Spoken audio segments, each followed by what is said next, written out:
que regula el comportamiento del hombre y tienen la misma razón de validez. Hay varios ordenamientos normativos, el religioso, el moral, el de trato social y el jurídico. Sí. En el que vimos nosotros en la clase, en la lección 8, habla justamente ya de la parte jurídica, por eso habla de un ordenamiento jurídico, ¿verdad? El ordenamiento jurídico también es importante tener en cuenta que incluye o abarca toda la legislación vigente dentro del derecho positivo de un país. Por eso que es importante que ustedes conozcan, ¿verdad? Y hay algunos tratadistas, obviamente nosotros seguimos el sentido de la pirámide de Kelsen, no se olviden de eso, ¿verdad? Que es la estructura piramidal donde coloca a la Constitución Nacional en la cúspide y las demás leyes son de inferior jerarquía, siempre en dependencia o en relación o coordinación con los preceptos establecidos en la Constitución Nacional, ¿verdad?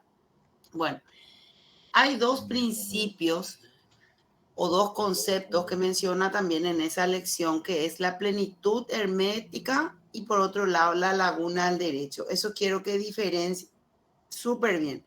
¿Quién puede tener el concepto o explicarme qué significa o qué se entiende por la plenitud hermética? Que es un concepto que está en esa lección que les facilité.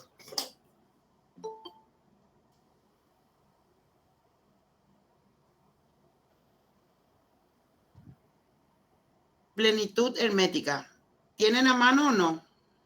Sí, profe. A ver. Es el ordenamiento jurídico sin lagunas del derecho. No existe controversia a la cual no pueda dársele una solución prevista en el derecho positivo. Bueno, ¿qué entendés por eso? Sí, que siempre hay una solución para cada caso. La diferencia con las lagunas del derecho son los vacíos, los silencios que suele haber, que en las legislaciones no se previó todas las situaciones jurídicas y si ocurre se debe buscar la solución en leyes análogas o similares. Muy bien. Esa es la diferencia principal entre la plenitud hermética y la laguna del derecho. La plenitud hermética es una corriente doctrinaria y jurisprudencial que establece que todas las circunstancias que pueden darse en el mundo jurídico están previstas en la legislación, ¿verdad? Como dijo nuestro compañero, es decir, toda situación que pueda tener relevancia jurídica o que deba de resolverse a través de la legislación está prevista en la legislación. Eso es lo que dice la plenitud, por eso habla de plenitud. Y en contraprestación, el otro concepto de la laguna, como su nombre dice, es mejor dicho, son los vacíos, silencios u oscuridad de la ley, donde la ley no se expide o la ley no ha previsto una solución jurídica para una situación que se puede dar en el futuro. En realidad, voy a poner un ejemplo de lo que sería una laguna para que ustedes entiendan, ¿verdad? De qué es lo que es una laguna. Vieron, por ejemplo, que puede existir existe casos en el mundo de personas de ambos sexos que no pueden concebir y entonces ellos, por ejemplo, alquilan un vientre de una mujer para que esta mujer lleve en su seno el feto, ¿verdad? Y pueda dar a luz ese hijo y posteriormente se lo entrega a los padres biológicos. Esa, por ejemplo, es una situación de la vida que ocurre en estos tiempos y que no está prevista en nuestra legislación. Entonces, ese es un ejemplo, una laguna del derecho, ¿verdad? Que es una situación que tiene efecto jurídico, porque acuérdense que nosotros estudiamos en el Código Civil que dice que toda persona tiene derecho a recibir bienes por donación, herencia o legado desde la concepción, con el único requisito que nazca con vida, ¿verdad? Bueno, entonces, si se presenta esta situación que le estoy mencionando en la vida real, vemos, en Paraguay, vemos que esta es una circunstancia que no está prevista y es un ejemplo muy actual, inclusive de lo que es una laguna del derecho, ¿verdad? Como esa puede darse muchas otras situaciones o circunstancias que no están previstas en la ley y que finalmente ocurren y que requieren una solución jurídica al momento de llevarse a cabo o al momento de presentarse ese problema en el ámbito tribunalicio. En esos casos, la solución que nos sugieren es recurrir a leyes similares, a la analogía, buscar una solución, o sea, es decir, que el juez que va a aplicar la ley o va a aplicar una solución a ese conflicto jurídico va a tener que hacer una elaboración de la ley en la medida de que cuente con algunas herramientas y pueda dar una solución jurídica, pero lo trascendental en estos casos es, como les digo, de que no está prevista la ley, por eso en la ley esa situación, por eso se llama laguna jurídica. Entonces, ven cómo son situaciones totalmente completamente diferentes, ¿verdad? La plenitud habla o menciona de que todas las circunstancias están previstas y la laguna dice no.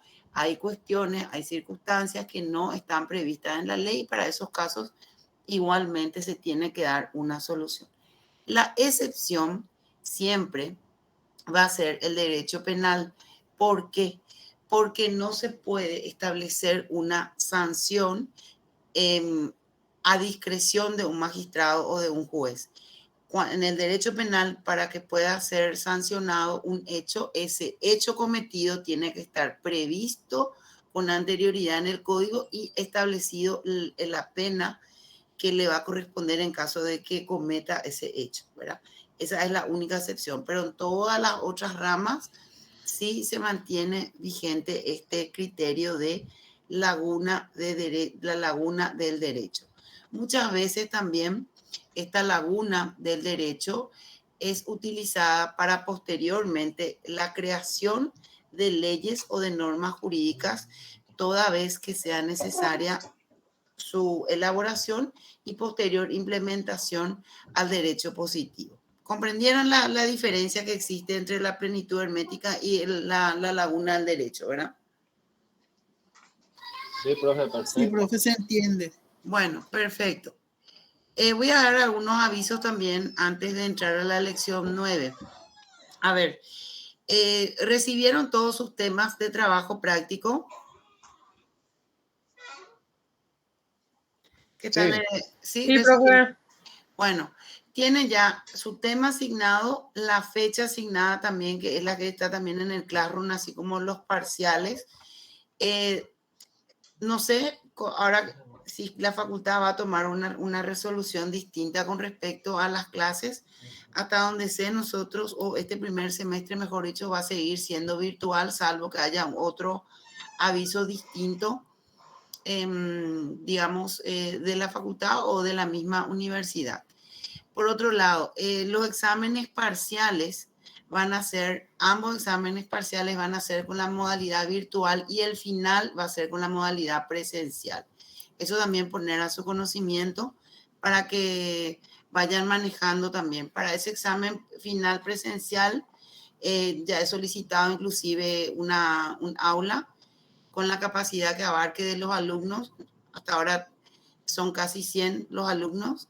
Y bueno, era darle también esos avisos para que ustedes tengan ya presente en su calendario. No se olviden que el 15 de marzo tenemos nosotros nuestro examen parcial.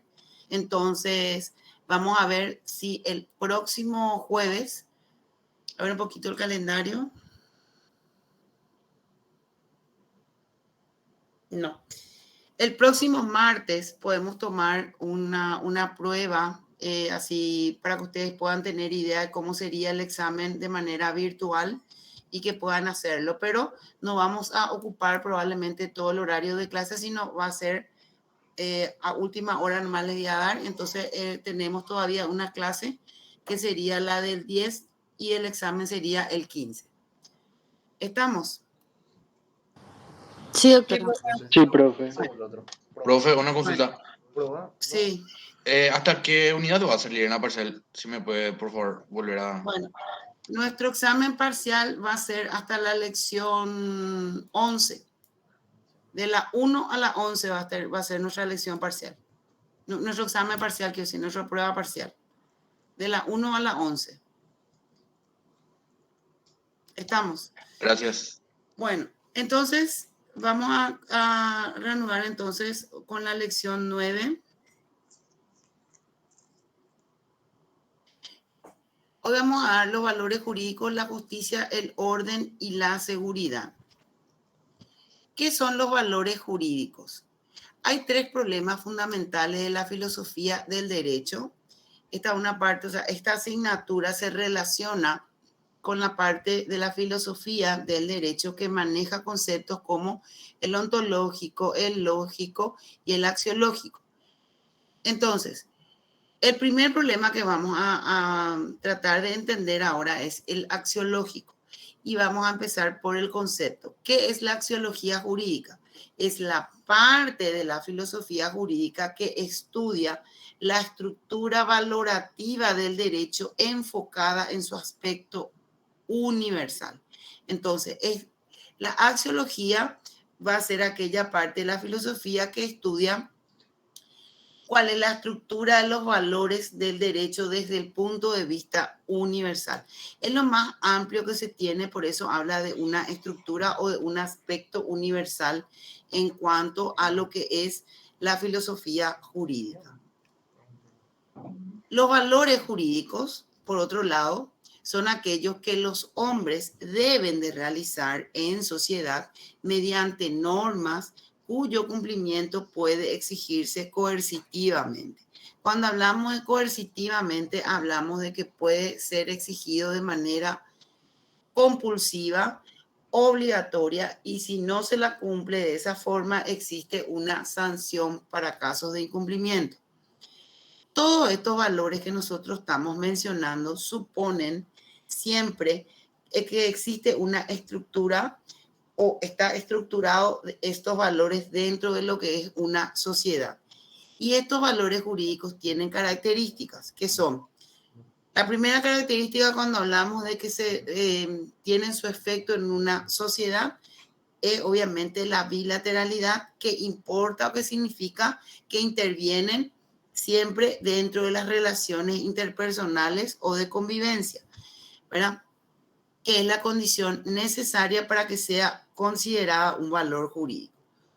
Segunda característica es el elemento que toma en cuenta este valor jurídico es la conducta humana, la conducta del hombre. Siempre decimos, y esto es muy lógico también, ¿verdad?, que todas las normas jurídicas se crean o se elaboraron para regular la conducta humana en sociedad. Si no, no tiene sentido la existencia de las normas jurídicas. Siempre es pensando en regular la conducta del hombre en interacción con otro ser humano. Por eso habla de bilateralidad, y cuando habla de bilateralidad, habla de relaciones interpersonales o de convivencia.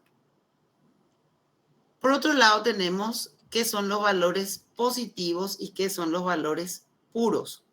Los valores reales son aquellos que no necesitan una explicación.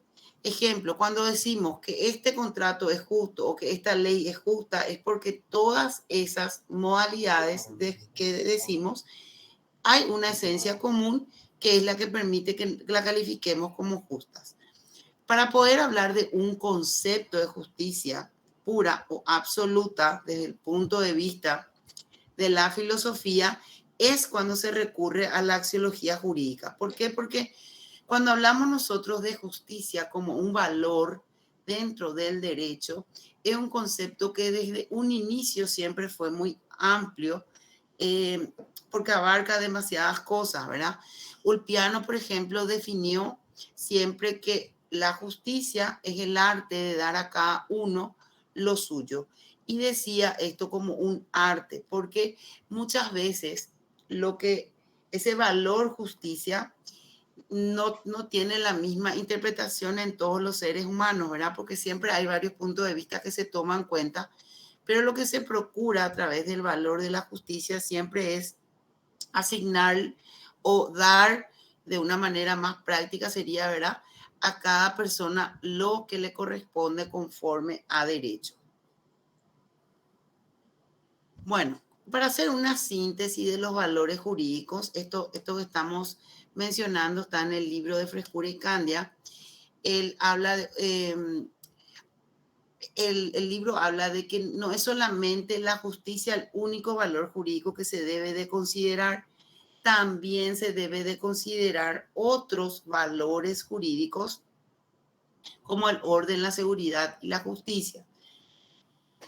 Parece muy etéreo esto que estamos hablando, pero en la práctica esto se tiene que traducir, ese es el ideal, se tiene que traducir, estos valores tienen que estar impresos o escritos en las legislaciones para que pueda darse una aplicación específica en la realidad de estos valores, ¿verdad? Me gusta mucho la definición o la síntesis o la enumeración que hace Cosio de cuáles son los valores jurídicos. Para Cosio los valores jurídicos son orden, seguridad, paz, poder, cooperación, solidaridad y justicia. No es que la justicia sea la menos importante, sino que él enumera en este orden, ¿verdad? Evidentemente, como les digo, todos estos valores que forman parte del quehacer dentro de una sociedad o dentro de un estado de derecho deben de estar, evidentemente, transcritos en diferentes leyes. La principal que debe estar escrita siempre es a partir de la Constitución Nacional. Por eso siempre en la Constitución, por eso que la ley fundamental es siempre la ley suprema o la ley fundamental, porque a partir de allí, como decimos siempre, devienen todas las demás legislaciones. Y si la Constitución obvia o omite transcribir algunos de estos valores en los diferentes derechos que le asigna al ser humano y a la sociedad, entonces evidentemente va a estar haciendo, va a ser en desmedro de lo que significan estos valores jurídicos y que en adelante también se tenga problemas con la aplicación porque va a ser como que le va a faltar a una legislación que contemple estos valores. Bueno, siguiendo entonces, tenemos que existen siempre también posiciones de los juristas que hablan, por ejemplo, de los valores puros o valores absolutos. Cuando hablamos de valores puros o valores absolutos, siempre van a tener relación con aquellos que mencionamos recién, ¿verdad? La justicia, la seguridad, la paz, el orden, que son aquellos valores que se considera valor supremo dentro de una sociedad. Los filósofos se ocupan mucho de la parte de hacer una descripción de todos estos valores puros. Y los científicos del derecho o los estudiosos del derecho o los doctrinarios del derecho se van a ocupar de los valores positivos. Cuando hablamos de valores positivos, no se refiere a valores positivos en el sentido o la interpretación del idioma castellano positivo, sino que del derecho positivo que ustedes ya saben qué es. Por eso dice ahí, el científico del derecho se ocupa de los valores positivos y estos valores tienen importancia práctica para el jurista en la interpretación de la ley y en las normas jurídicas. Yo hago siempre mucho hincapié en cuanto a la interpretación de las normas jurídicas que vamos a desarrollar más adelante. Cuando hablamos nosotros de interpretación de normas jurídicas, tenemos que tener en cuenta ciertos aspectos para que la interpretación sea correcta. Vamos a dejar eso para una lección venidera, que creo que es la 20 o 21 aproximadamente, que vamos a desarrollar en extenso el tema de la interpretación. Pero haciendo una apretada síntesis nomás, ¿verdad? ¿Qué es lo que es la interpretación de la ley? Poder entender los alcances de los términos de una ley para después después aplicar a un caso concreto. Y si la norma o la ley tiene una redacción lo suficientemente clara, muy difícilmente se puede caer en interpretaciones ambiguas o diferentes. A pesar de eso, hay un viejo adagio que se maneja en los tribunales, ¿verdad? Que dicen los abogados, ¿verdad? Echa la ley, echa la trampa, y eso significa, tiene que ver un poquito con la interpretación, porque no todos interpretan lo que dice la ley, sino que le dan la vuelta para interpretar a favor de una o a favor de otra parte. Y ahí es donde entra el que tiene que decidir el caso, tiene que hacer, o ese es el ideal, ¿verdad? Que ya que estamos hablando de los valores, tiene que hacer una interpretación correcta y circunstanciada de los hechos y también de la aplicación de la ley para aplicar la justicia en los casos. Evidentemente que no todos los casos, o sea, no siempre lo ideal sería que se cumpla con ese valor, pero muchas veces en la práctica los usuarios de justicia no se sienten representados o no se sienten que se haya hecho justicia en su caso, ¿verdad? No estoy hablando solamente del derecho penal, sino en general. ¿Tienen alguna pregunta hasta acá? Porque esto es un poco de teoría, bastante mucho de teoría también. ¿O estamos bien? Estamos bien, profe. Estamos. Bueno, la axiología jurídica y el problema de la justicia. El problema de la justicia es solamente una parte de la axiología porque esta comprende todos los valores jurídicos. La consideración integral del problema axiológico pertenece a la filosofía del derecho, pero en este capítulo solamente nosotros vamos a estudiar la justicia, el orden y la seguridad. Y como hablamos de estos valores jurídicos que son considerados, obviamente, los pilares del derecho, podemos decir que vamos a refrescar a lo que ya habíamos dado también, como es la justicia para Aristóteles, como es la justicia para Ulpiano, que le había, podemos decir que algunos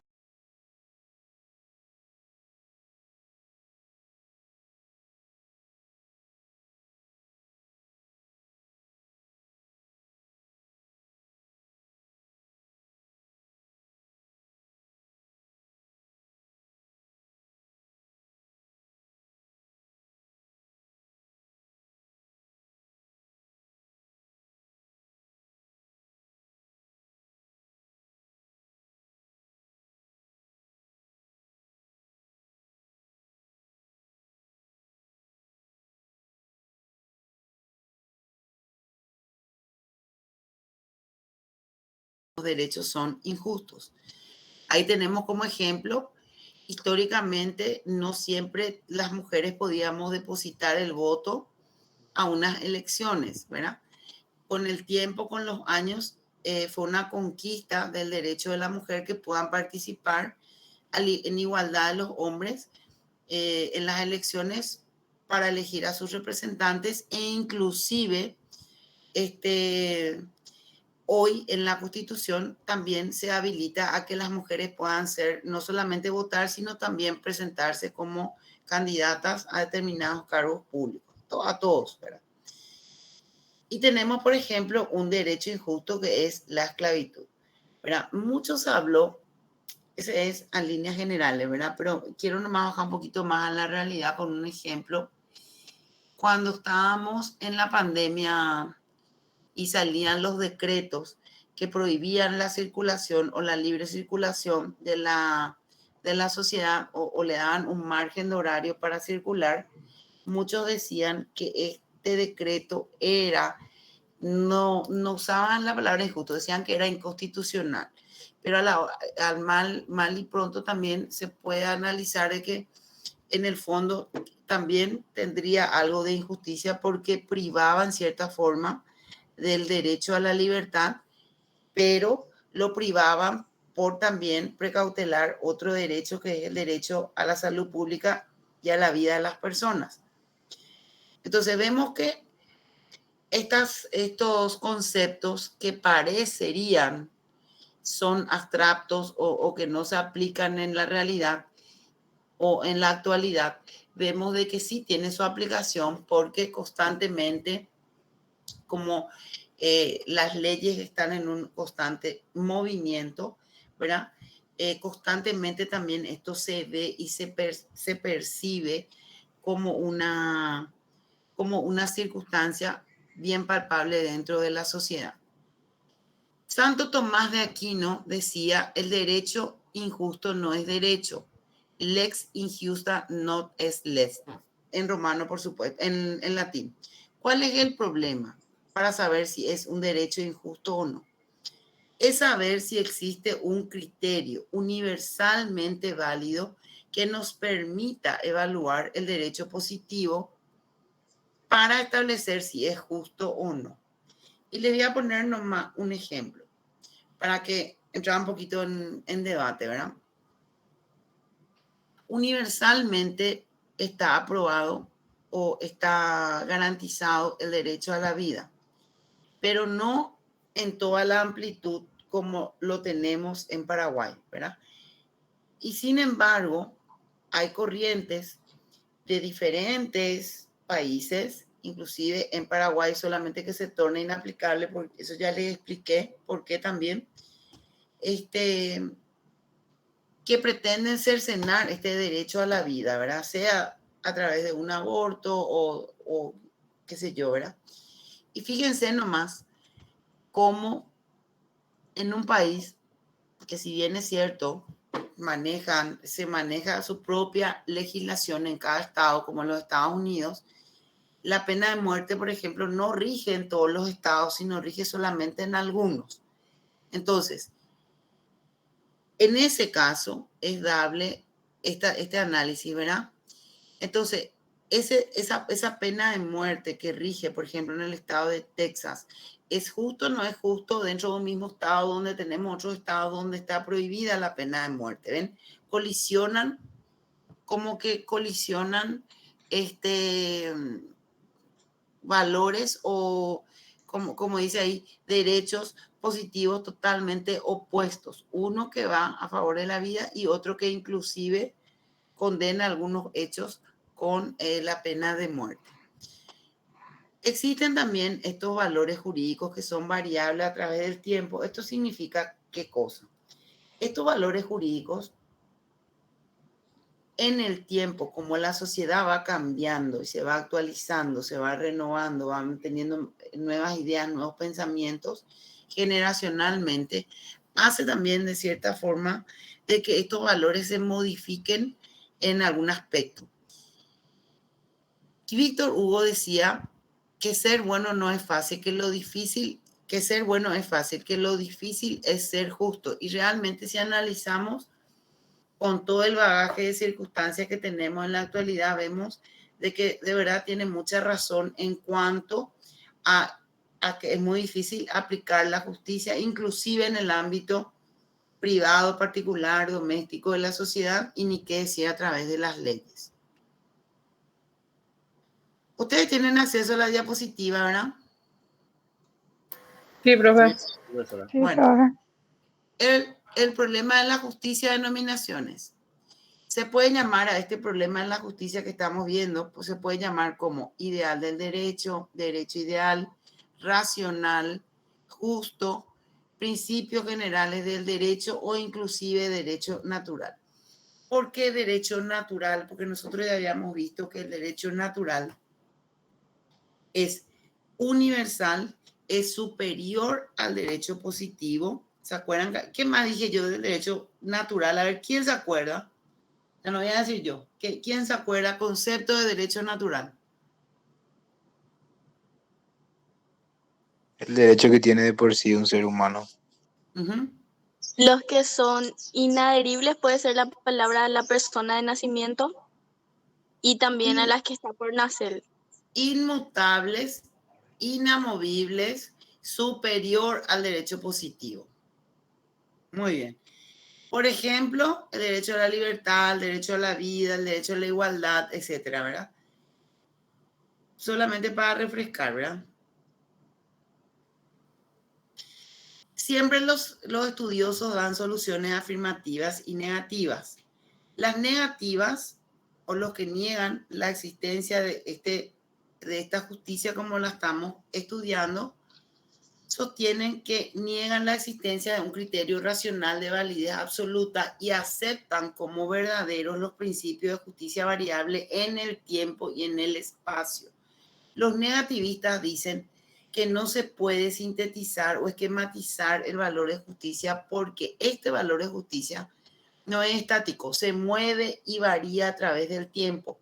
Por eso, al ser variable, dicen de que no hay un criterio universal ni un criterio racional del valor o de validez absoluta de la justicia. La afirmativa, al revés de las negativas, ¿verdad?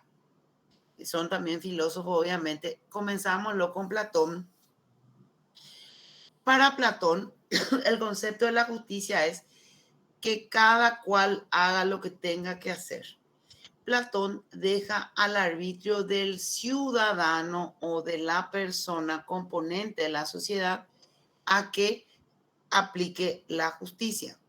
Muchas veces este pensamiento obviamente que no es lo suficiente porque vivimos en sociedad y vivía también en sociedad y siempre hubo necesidad de recurrir a la instancia judicial o a la aplicación de leyes para solucionar conflictos. Es importante también aclarar que la justicia, ¿verdad? No es que cuando hay conflictos nomás se tiene que materializar el valor justicia. O sea, ¿qué es lo que es cuando hay conflictos? Cuando hay diferencias que tengan que ser resueltas en un tribunal o en el juzgado o en el Poder Judicial. Obviamente que ahí se va a materializar de manera legal porque ya es dentro de un proceso y es el juez el que va a impartir la justicia. Ahora bien, en el ámbito cotidiano, en el ámbito social que no tenga injerencia, vamos a decir, de la legislación, también tiene que estar inmerso en el ser humano, ¿verdad? Cada ser humano, derivado de su moral, derivado de su educación, derivado de su cultura, tiene una idea del valor justicia para esa persona, ¿verdad? Entonces, ese es el criterio que tomó Platón para dar este concepto que dice que cada cual haga lo que tenga que hacer.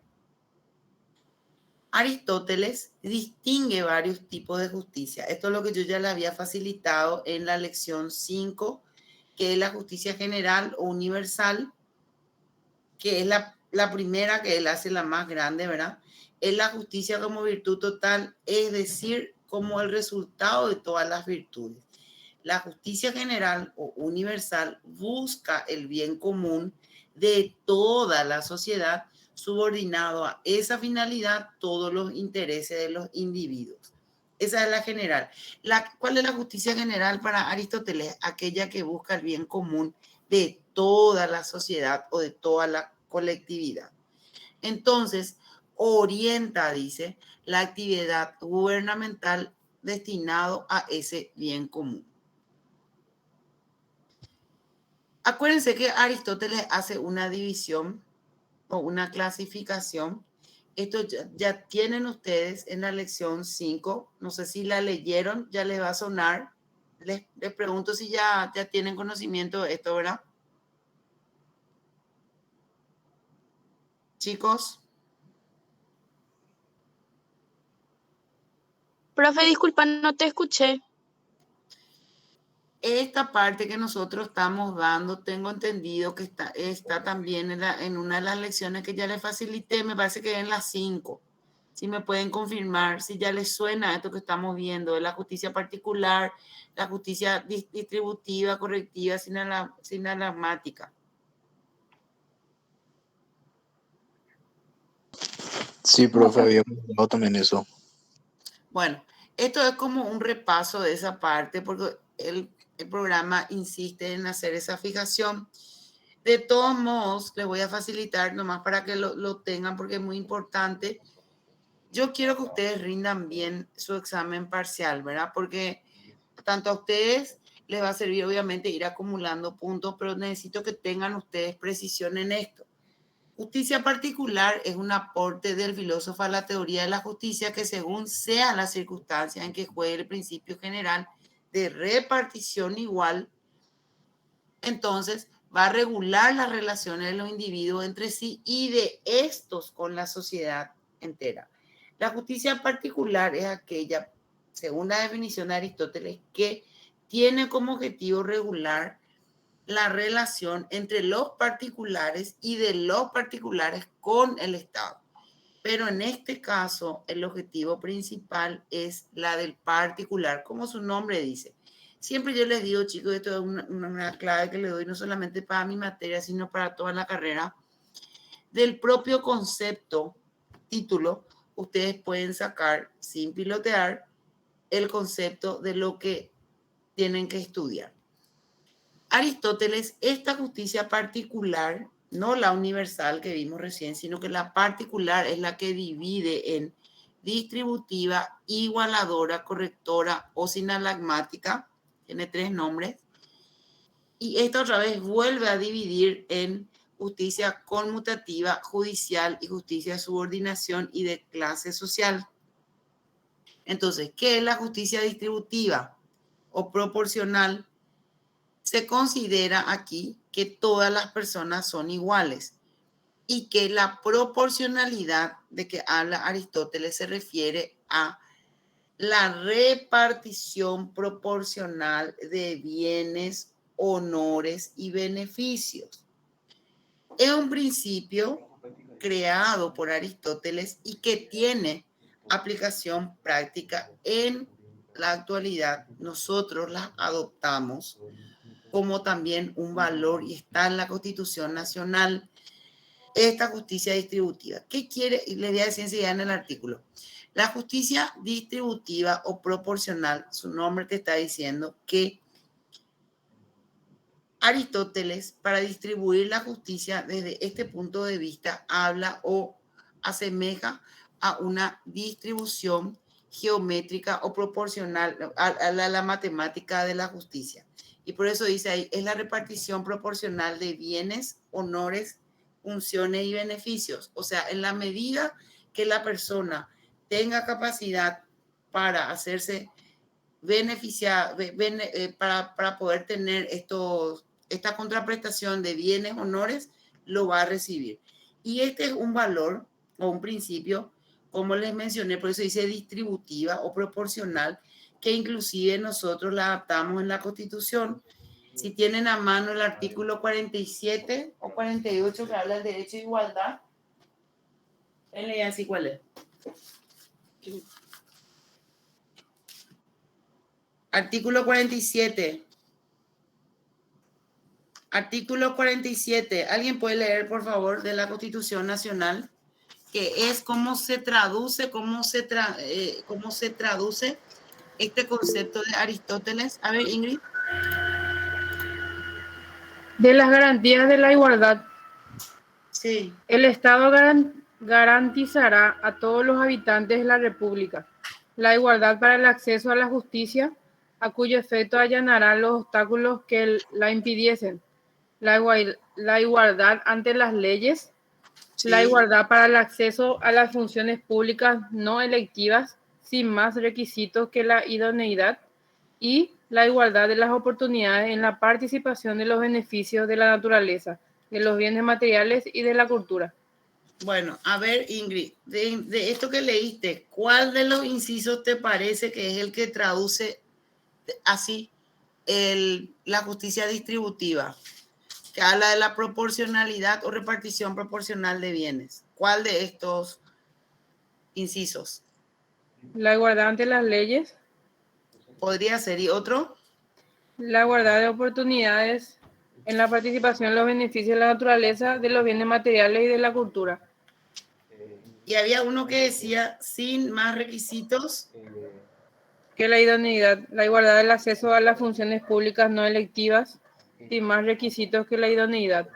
Ese es el inciso que se traduce específicamente el concepto de justicia distributiva de Aristóteles, señores.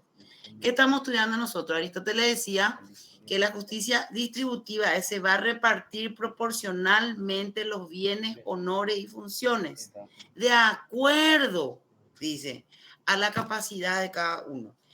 Eso es lo que nosotros vemos reflejado en el artículo 47, inciso 3 de la Constitución Nacional, que dice: el Estado garantizará a todos los habitantes de la República la igualdad para el acceso a las funciones públicas no electivas sin más requisitos que la idoneidad.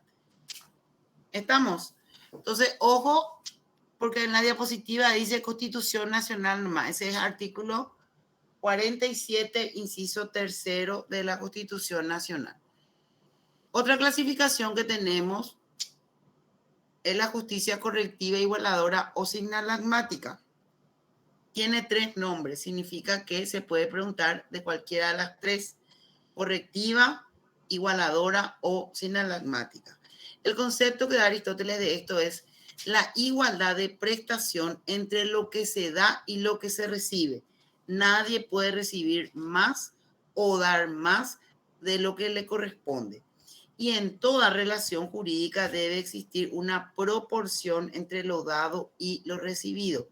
Es también un concepto que tenemos reflejado muchísimo en el Código Civil, porque el Código Civil contempla un montón de circunstancias, tiene varios libros, ¿verdad? El Código Civil paraguayo, la parte de derecho de familia, civil, de las personas reales, sucesiones, etcétera, ¿verdad? Es bastante amplio. Pero esta justicia correctiva, igualadora y sinalagmática transmite este principio de la igualdad de prestación entre lo que se da y lo que se recibe, que no puede ser mayor ni desproporcional.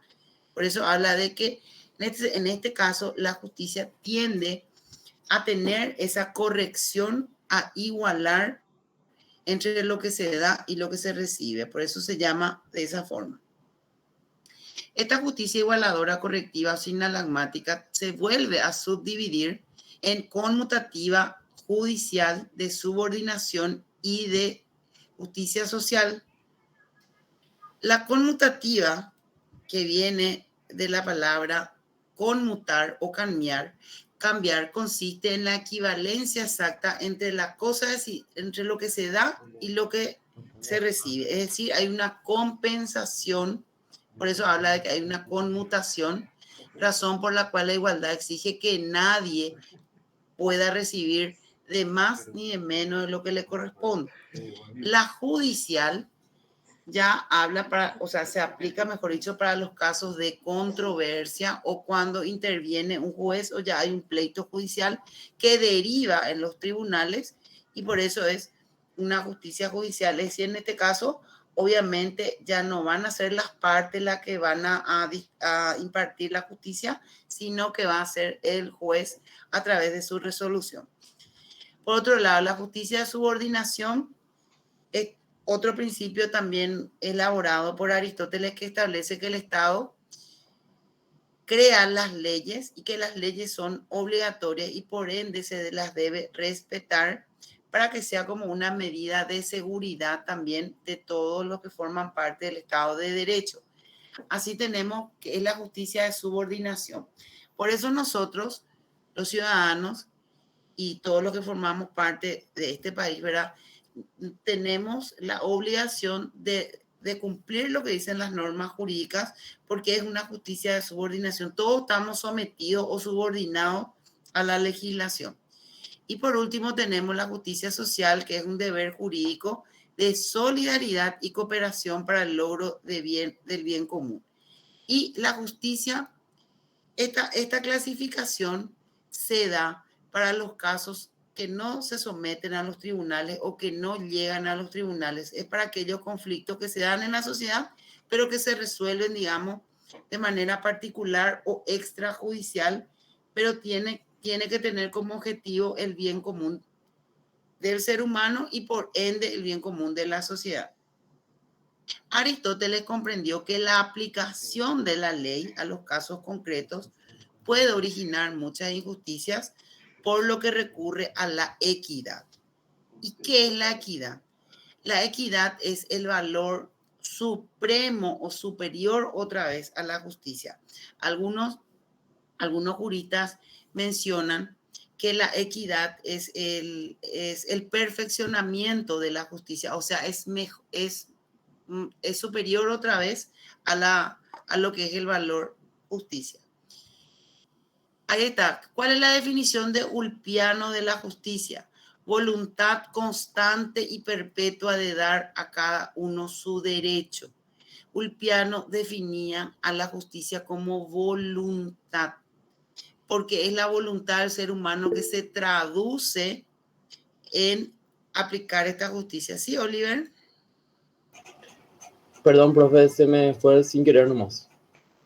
Bueno, vamos a continuar porque tenemos que terminar hoy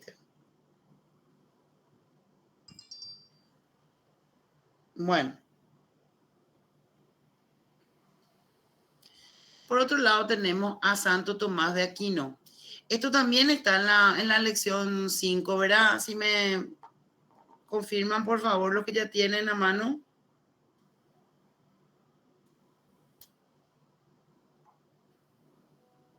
Todo esto ya le había facilitado, pero igual le voy a facilitar al término de la clase.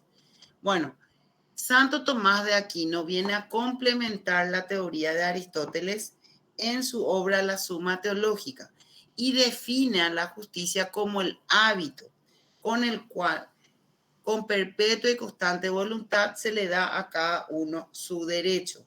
Santo Tomás de Aquino también acepta la división de la justicia que hace Aristóteles que vimos recién y aparte agrega una que se llama, que la denomina él como justicia legal, que es la que se refiere a los individuos en relación a la comunidad a la que forman parte, ¿verdad? Esa sería para Santo Tomás de Aquino lo que sería entonces la justicia legal. Por otro lado está la escuela clásica del derecho del siglo XVII y XVIII. En este periodo de tiempo de la humanidad, entonces, se elaboran los códigos ideales de derecho o código perfectos, cerrados o completos.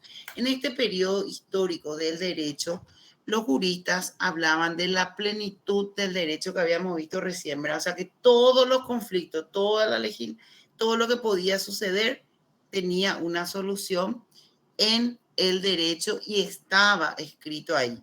Por eso habla de que existe código ideal o código perfecto, cerrado y completo, como su nombre dice, quiere decir que todos los conflictos tenían su solución en el mismo código, en la misma ley, que no, o sea, en síntesis, según esta corriente no existía lagunas del derecho.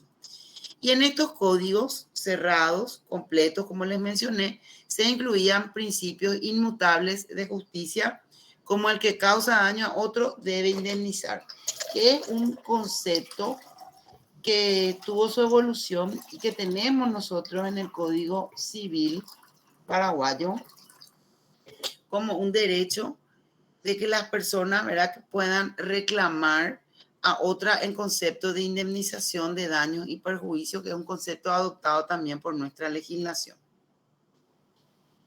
La equidad, como les había mencionado, es el perfeccionamiento de la justicia en la aplicación a los casos concretos que puedan derivarse o que puedan surgir en la actualidad o en la práctica.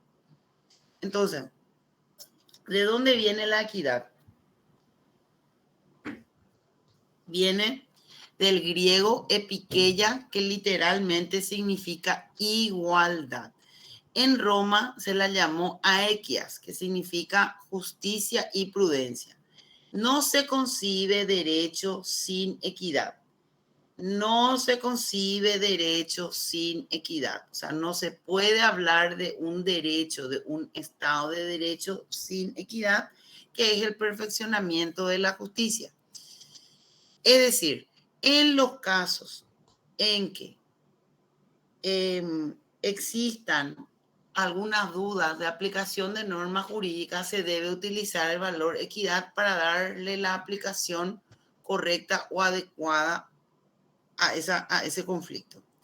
¿Cómo definió Aristóteles a la equidad? Viene a completar a la justicia y decía Aristóteles que lo equitativo y lo justo son la misma cosa. La única diferencia, decía Aristóteles, que la equidad es aún mucho mejor, o sea que es superior, ¿verdad? según Aristóteles. Bueno, nosotros tenemos en la actualidad en nuestro país también que utilizar este valor de equidad en la aplicación de las normas jurídicas pero en la práctica eso se hace de manera discrecional cada operador de justicia. Acá tenemos que esta interpretación de la equidad de esta forma se ve palpable en el momento histórico que va a partir de la segunda mitad del siglo XIX, donde queda claro o se queda bien especificado que se tiene que usar este valor de equidad al momento de juzgar, y esto surge en Inglaterra y a partir de allí se distribuye o se disemina alrededor del mundo. En nuestro derecho positivo o en Paraguay tenemos algunas figuras que permiten la aplicación de la equidad. Así tenemos, por ejemplo, dos figuras que son el indulto, que se llama también conmutar pena, que está en el artículo 238, inciso 10 de la Constitución Nacional. ¿Alguien puede leer, por favor, y después les explico? La equidad, como está configurado en el derecho positivo, está configurado en el artículo 238, inciso 10 de la Constitución Nacional. ¿Quién tiene a mano, por favor, para leer? Indultar o conmutar las penas impuestas por los jueces y tribunales de la República, de conformidad con la ley y con informe de la Corte Suprema de Justicia. ¿Atribución de quién es? Presidente de la República. Muy bien. Entonces, esa es una manera como, atiendan, ahí estamos hablando de una persona condenada que está cumpliendo su régimen penitenciario y que, sin embargo, el presidente de la República tiene la potestad, cumpliendo ciertos requisitos, de poder, como dice ahí, conmutar o indultar estas penas, ¿verdad? Esa es una forma como se aplica el valor de la equidad legalmente, por decirle, porque está escrita en la Constitución Nacional, y entonces tenemos que así se realiza. Profe, Bueno, que anteriormente se daba eso cada año se da el 23 de septiembre, cada año.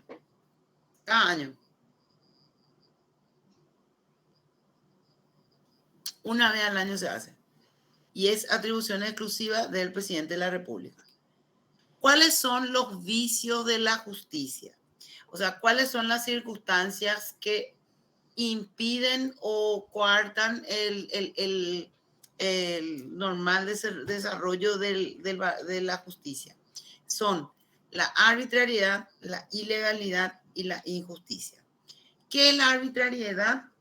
Es el abuso del poder que cometen las autoridades en ejercicio de sus cargos, y es cuando obran por capricho o interés.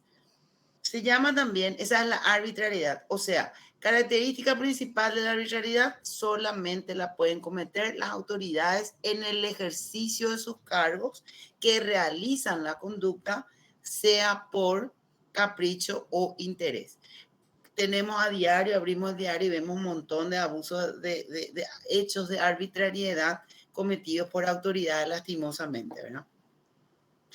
Esto afecta al valor de la justicia. La ilegalidad es una especie de injusticia, consiste en obrar contra el derecho positivo cometido por un particular o por un funcionario público, y, o sea, acto ilegal puede cometer cualquier persona, funcionario público o cualquier persona, cualquier ciudadano, ¿verdad? Dice que es una especie de injusticia y que es obrar contra el derecho positivo. Cualquier acto que uno realice de acción u omisión que sea contrario a la legislación es un acto ilegal. Por eso, ¿por qué es ilegal? Porque es contrario a la ley. Y la injusticia es un vicio que se opone a la virtud de la justicia y es no dar a cada uno lo que le corresponde por ley. O sea, si en la ley está previsto un derecho y se le niega judicialmente ese derecho a la persona que recurre, es un acto injusto y se lo puede, se puede probar al estar previsto en la ley y que se le negó ese derecho, por decirle, ¿verdad? La arbitrariedad y la discrecionalidad se aplica a los funcionarios en ejercicio de sus funciones. La diferencia que hay entre uno y otro es el poder arbitrario no está supeditado a normas, solo obedece a la voluntad y al capricho de los gobernantes. Y la discrecionalidad es la libertad con fronteras. O sea, hay que hacer una diferencia entre la arbitrariedad y la discrecionalidad. La discrecionalidad es el marco de conducta que una persona, que una autoridad, un funcionario en ejercicio de sus funciones puede realizar dentro del marco de sus atribuciones, pero no excederse, ¿verdad? Dentro de ese marco de atribuciones que le da la propia ley, la persona realiza la conducta. Sin embargo, es arbitrario la conducta cuando el funcionario realiza la conducta en abuso del poder y obra por capricho o interés. Por eso dice ahí la arbitrariedad es la libertad sin límite. Es porque yo tengo el cargo, yo hago lo que quiero y no me interesa, paso, se me antoja esto y lo hago. Esa es la arbitrariedad, ¿verdad? Y la discrecionalidad es, como les mencioné, poder actuar en el marco de las atribuciones legales que tiene un funcionario o una persona que está dentro del ejercicio del poder. Está clara la diferencia, ¿verdad? Entre arbitrariedad. Sí, profe. Perfecto. Como su nombre lo dice, no demostrar demasiado. ¿Qué quiere decir con eso? ¿Quién puede poner un ejemplo de arbitrariedad? A ver, ¿quién puede poner un ejemplo de arbitrariedad? A ver. ¿Quién puede poner un ejemplo de arbitrariedad? Con el concepto que vimos. ¿Eh? ¿Qué decís, Ivane? El expresidente Carter, profe. ¿Qué? ¿Por qué? Dame hechos. ¿Qué dijimos? Abuso del poder y que obra por capricho o interés. Ese es el concepto. A ver. ¿Qué es la arbitrariedad? Pongan un ejemplo ustedes. Profe, un hecho de arbitrariedad, por ejemplo, puede ser el Tratado de Itaipú, que un país más grande usó influencias por el otro. No. Señores, digo otra vez el concepto. Esperen. A ver, Milena. Profe, por ejemplo, arbitrariedad dijiste abuso de poder. Por ejemplo, en cuanto a los policías, ¿cómo te puedo explicar? Cuando de repente están haciendo algo y ya están, vamos a decirle, infringiendo los derechos de las otras personas con la excusa de que son policías. Por ejemplo, la otra persona no sabe sus derechos y se deja obviamente violentar. Más o menos. Eso es un acto ilegal.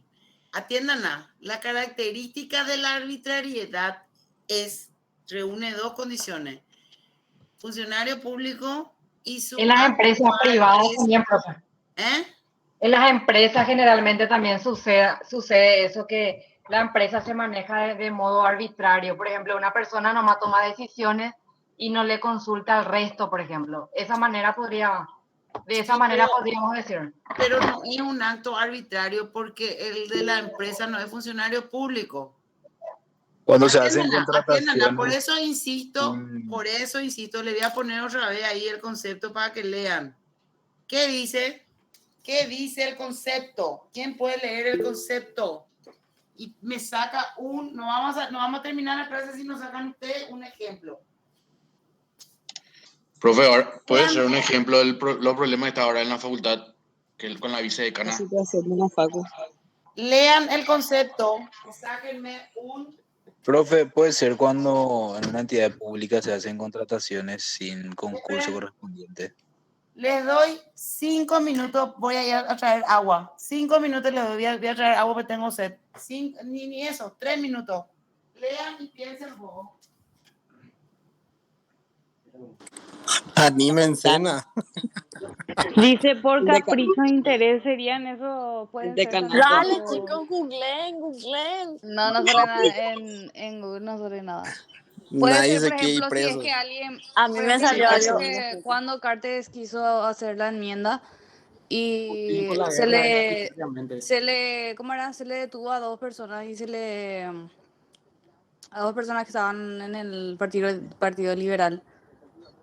¿Se acuerdan cuando de ese se caso? hizo el golpe de Estado porque Sí. quería la Por Rodrigo Quintana. Pero sí, y se le acusó a 2 personas y luego fueron, no sé qué pasó con ellos, se le dio, no sé, ¿cómo se le llama cuando se le da? Ay, no sé, no me acuerdo. Chicos, Pero tiene que ser la alguien, definición o sea, dice, ahí dice... la definición dice órganos del Estado, más o menos sería como, por ejemplo, ven cuando un senador, por ejemplo, le da trabajo a alguien y está inaplanillando a costas de otros, eso, por ejemplo, sería, creo que sería. Eso creo que ya No, es no, ilegalidad. Yo creo que arbitrariedad Pues- sería, por ejemplo, que el Estado, así tipo Venezuela, agarra una empresa privada. Algo así, ¿o qué sería? Nacionalista. También Tipo el tema del No, pero Congreso. tiene que ser algo, dice por capricho o interés, o sea, que usa su poder para... Y si una Está empresa privada por el tiene tema de recursos los naturales. La del reelección Congreso presidencial. cuando tratan leyes y hacen esas leyes para que beneficie a un cierto sector, digamos. También está ese tema en el momento mismo de la puede ser. elaboración de leyes. Para mí es conflicto de interés y abuso de poder realmente. Un despido sin causa. Cuando un senador llama a un juez y pide que le ayude en un caso. También. Licitaciones arregladas Podría también. ser, pero hay por intereses, conflicto de intereses, pero eso de las empresas, por ejemplo, no entra porque tiene, dice acá, ¿cómo es? Dice... No, solo funcionarios públicos. No, ella pidió para la función órganos pública. del Estado, dice, órgano del Estado, y las empresas serían empresas, sería todo sector privado. Así estoy. mismo, Milena.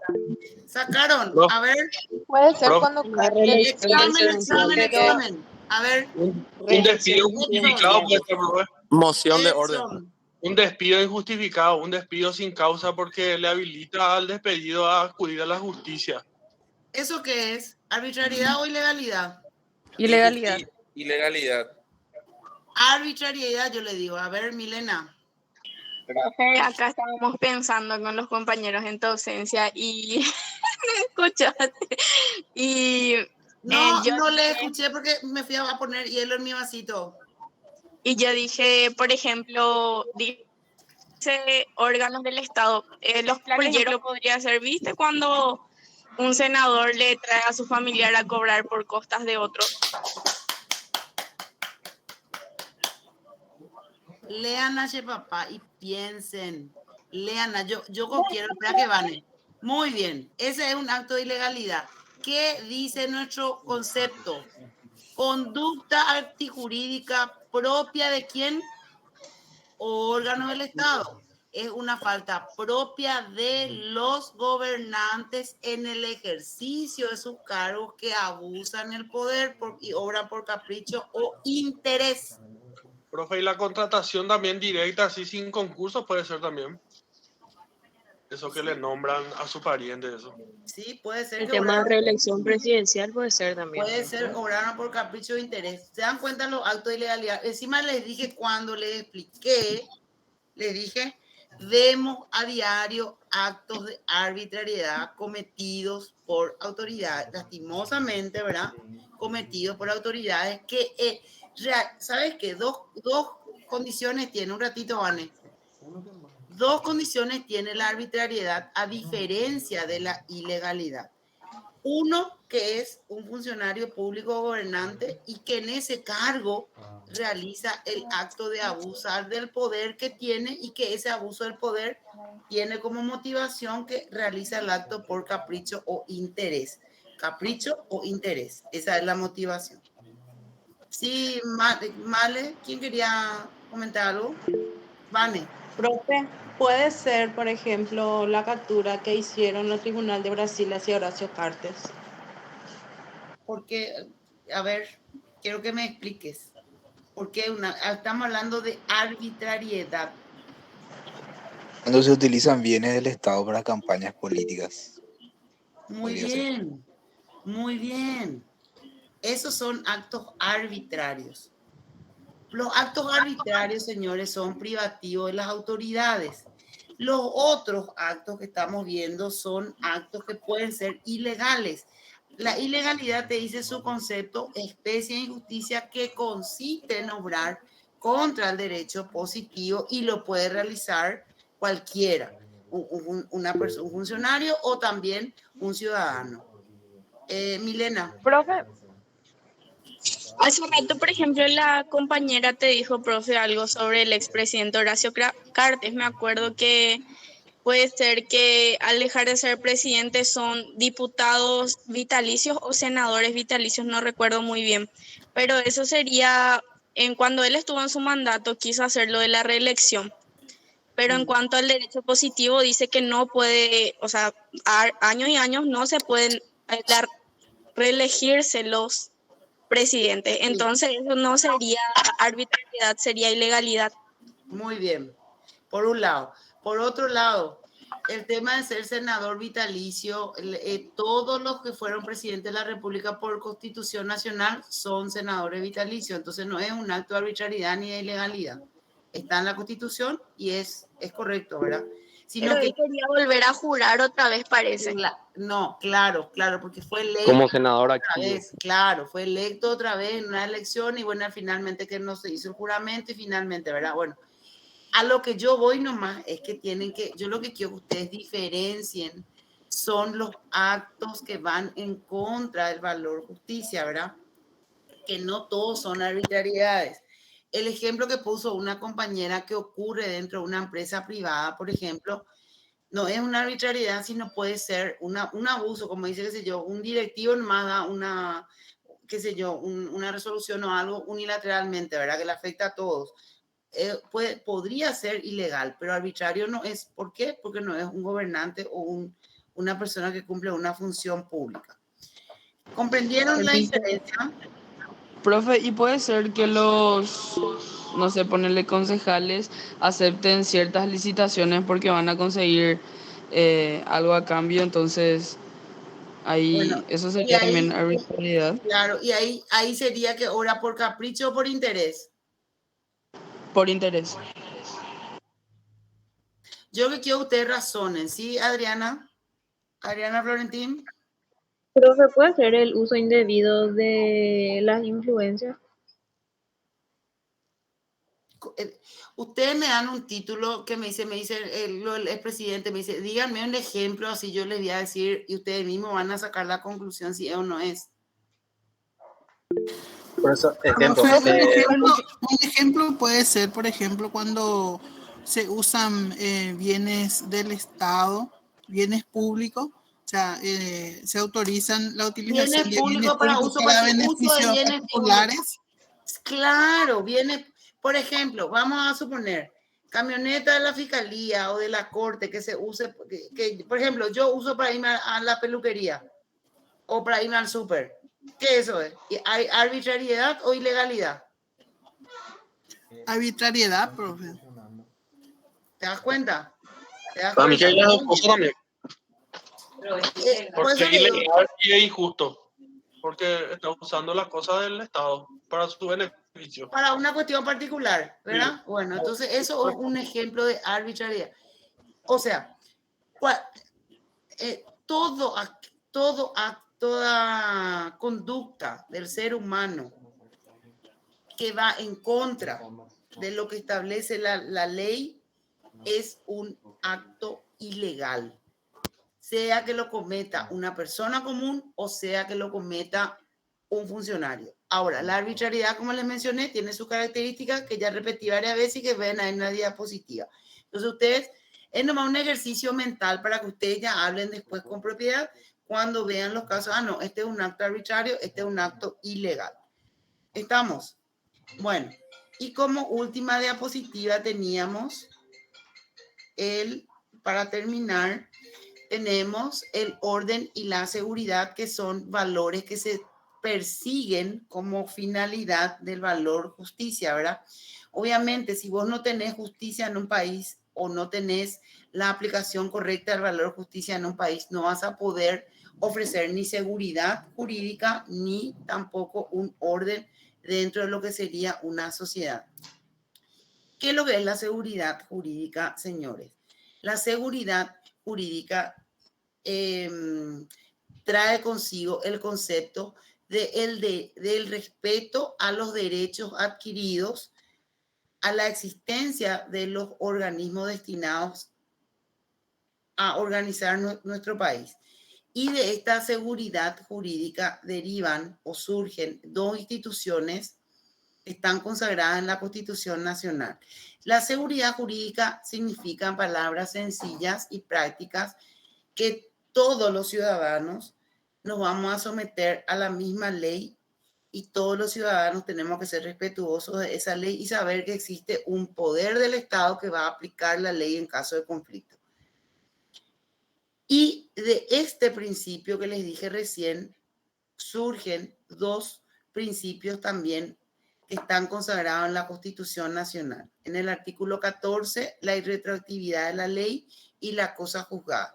¿Qué dice el artículo 14 de la Constitución Nacional? ¿Qué dice? ¿Quién puede leer, por favor? Yo creo. A ver. Ninguna ley tendrá efecto retroactivo, salvo que sea más favorable al encausado o al condenado. Bueno, ese principio de retroactividad de la ley, señores, consagra de manera específica el valor de la seguridad jurídica. ¿Por qué? Porque lo que no se puede aplicar una ley que se sanciona hoy a un hecho que ocurrió en el 2015, ¿verdad? Porque en el 2015 tenía una legislación por la cual esa persona fue juzgada o se aplicó esa ley a su favor o en contra de acuerdo a la aplicación del derecho. Salvo, dice la Constitución Nacional, que sea más beneficioso al reo o al condenado. Son las dos excepciones únicas que te da la Constitución Nacional. Ejemplo, si, por ejemplo, un hecho, vamos a suponer el hecho de abuso sexual, ponerle, ¿verdad? Hoy día, cosa que no es así, pero un ejemplo nomás lo estoy poniendo, ¿verdad? Si hoy día este hecho tiene una pena menor y una persona fue condenada en el pasado, en base a este artículo puede solicitar la reducción de su condena, porque es como excepción. Que te dice, salvo, como dice nuestro artículo 14, salvo que sea favorable. Favorable al reo o encausado. Acuérdense cuando damos artículo de la Constitución, artículo importante a estudiar también. Y la cosa juzgada, que es otro principio que deriva de la seguridad jurídica. ¿Qué es el concepto de cosa juzgada? Que un caso, cuando fue resuelto por una sentencia judicial firme y ejecutoriada, en el futuro ya no puede ser modificada. Esa es la cosa juzgada, ¿verdad? Por eso, como su nombre te dice, ya se juzgó y ya no puede ser cambiada o modificada. Esos son entonces los dos principios, o mejor dicho, las dos instituciones que surgen directamente de lo que sería el concepto de seguridad jurídica. Con esto entonces estamos terminando esta lección. Voy a hacer algunos ajustes en la diapositiva y si no les facilito hoy, les voy a facilitar mañana para que tengan a mano porque tiene muchos tiene muchas clasificaciones que quiero que ustedes precisen bien.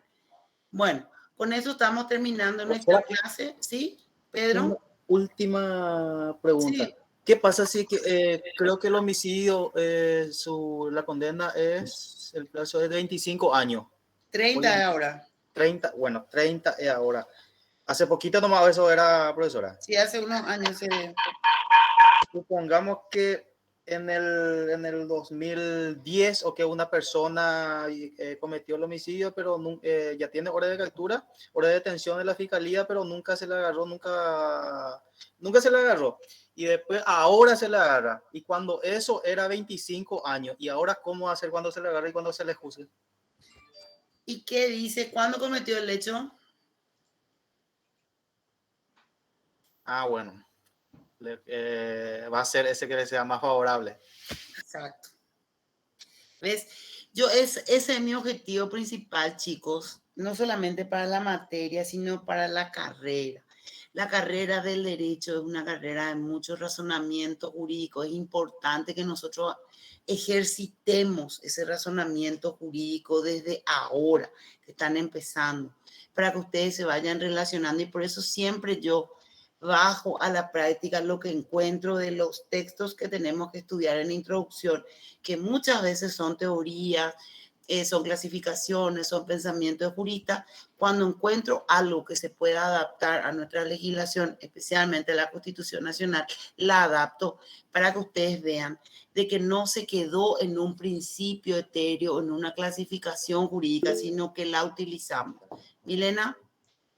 Profe, si la ley se cambió, pasa a ser derecho positivo y se le juzga con la nueva ley, ¿verdad?